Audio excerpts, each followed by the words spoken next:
নমস্কার বন্ধুরা, সোনালীর কিচেনে সবাইকে স্বাগত। আজকের রেসিপি মৌরলা মাছের ঝাল চচ্চড়ি। এখানে ৩০০ গ্রাম মৌরলা মাছ নিয়ে নিয়েছি। এরকম একটা ঝাঁঝরিযুক্ত থালার মধ্যে মাছগুলোকে নিয়ে আলতো আলতো করে ঘষে আঁশগুলোকে আমরা ছাড়িয়ে নিচ্ছি। বারবার জল পাল্টে ধুয়ে নেব যতক্ষণ না পরিষ্কার জল বের হয়। মৌরলা মাছ এমনিতেই নরম হয়, তাই এরকম একটা ঝাঁঝরিযুক্ত থালার মধ্যে রেখে আলতো আলতো করে ঘষে নিলেই কিন্তু এর আঁশগুলো বেরিয়ে যাবে।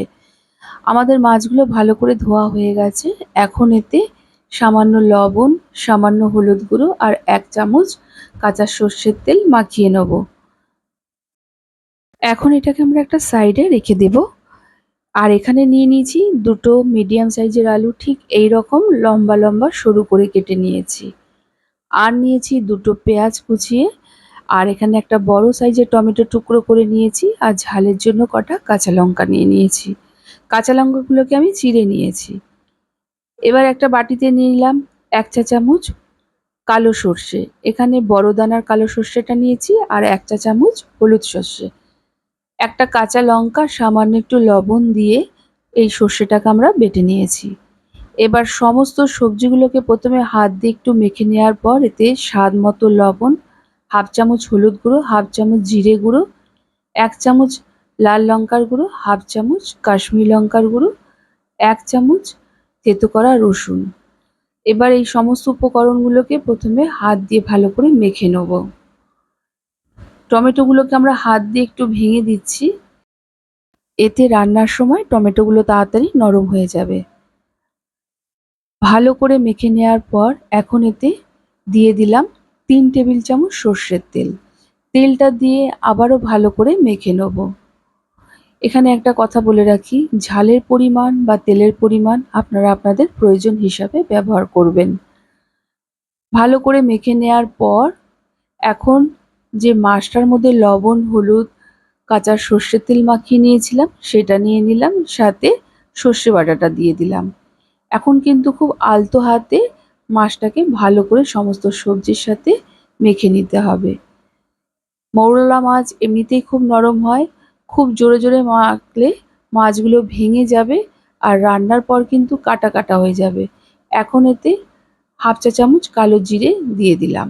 এরকম অবস্থায় আমি ১০ মিনিটের মতো রেখে দিয়েছিলাম। এখন ১০ মিনিট পর এটাকে আমরা কড়াইয়ে দিয়ে দিলাম।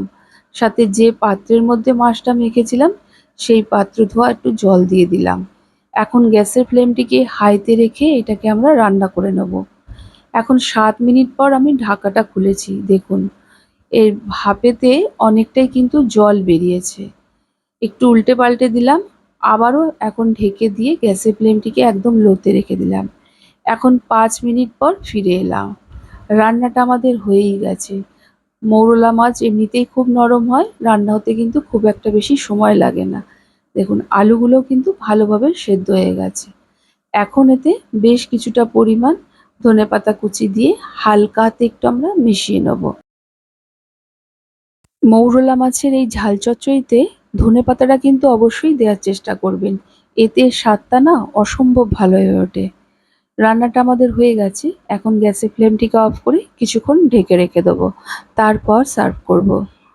গরম ভাতের সাথে এই রকম মৌরলা মাছের ঝাল চচ্চড়ি থাকলে এই এক পদ দিয়েই দেখবেন সমস্ত ভাত খাওয়া হয়ে যাবে।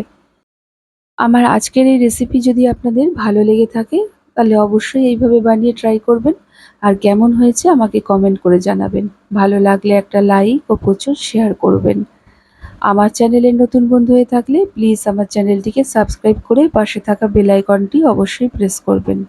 আজ তাহলে এই পর্যন্ত। আবার চলে আসবো নতুন কোনো রেসিপির সাথে। সবাই ভালো থাকুন, সুস্থ থাকুন। ধন্যবাদ।